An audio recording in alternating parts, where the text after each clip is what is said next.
Here's what to do and what not to do this new moon in Gemini, June 6th, and this upcoming weekend. And this new moon is a special one. It's not like other new moons because we also have a Venus Cazimi happening at the same time, a conjunction between the Venus and the Sun, all in the sign of Gemini, along with Jupiter and Mercury. So we have a 5-planet stellium all in the sign of Gemini. So much Gemini energy. And we also have a trine happening to Lilith, our dark feminine energy, as well as a trine to Pluto representing transformation, rebirth, change. We also have some squares happening. We have a square to Saturn. Saturn is the planet of restriction. A square is a challenging aspect. We're all being faced with a reality check right now. But this is an amazing new moon and weekend to manifest and to call in new things. But we are going to have to work with it, and we are going to have to work with Saturn. We also have the 6-6 portal happening on the day of the new moon, June 666. Numerology, this represents harmony, nourishment, and service. Now, here is what you should do.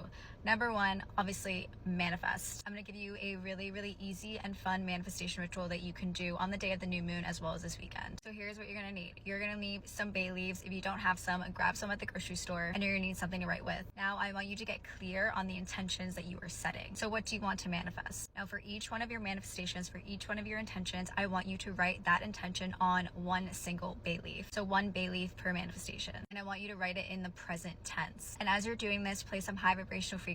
432 hertz is my favorite for manifesting. I have a Spotify playlist linked in my bio. And light some candles too. Set the ambiance. Sage your space before you begin. Sage the bay leaves. Sage yourself. And when you're writing these intentions and when you're reading these intentions out loud after, I want you to visualize a new identity, a version of yourself that already has all of these manifestations. So I want you to literally visualize who this person will be. This is your highest self. This is the person that already has everything that you are trying to manifest. I want you to literally play out a whole movie scene in your head with your manifestations, the intentions you're writing down on the bay leaf. Like play out a whole day. If you're trying to manifest a car and you're trying to manifest a boyfriend, literally visualize yourself going to pick up your boyfriend in your brand new car and him taking you out to dinner. Get detailed with it. What is he buying you for dinner? Are you getting steak? Are you getting salmon? Get detailed. Very important thing that when you're doing this visualization is that you want to bring up the elevated emotion. So make yourself feel what you would feel if you already had these manifestations. This is helping you vibrate at the exact frequency of your manifestations and of this identity that has all your manifestations. And on the last bay leaf, I want you to write,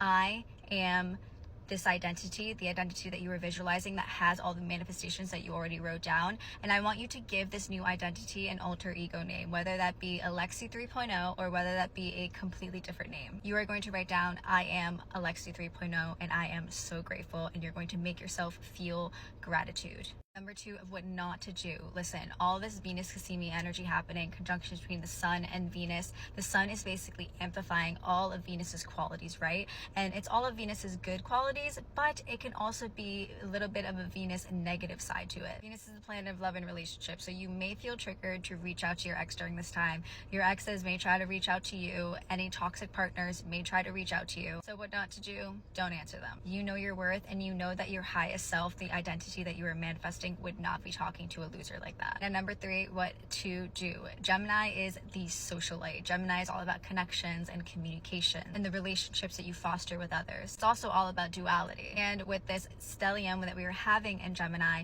this is a perfect weekend to go out and to socialize. Go out, have fun, go to the bar, hang out with your friends, and do something that is going to deepen your connection with either your friendships or a partner. If you're in a relationship, do something with your partner that you guys have never done before. Like go on a really fun date that you guys have always talked about but never gone. Number 4 of what not to do. I think I'm on number 4. Do not ignore the square to Saturn. Yes, new moons are all about new beginnings. Yes, we have amazing energy this weekend, but we're also having this challenging energy with Saturn, and it's making us work for it. And if we ignore it, things are not really gonna go smoothly. What you can do is you can pull up your transit chart and look to see what house Saturn is transiting through in your birth chart. And Saturn is going to be transiting this one house for about like 2.5 years.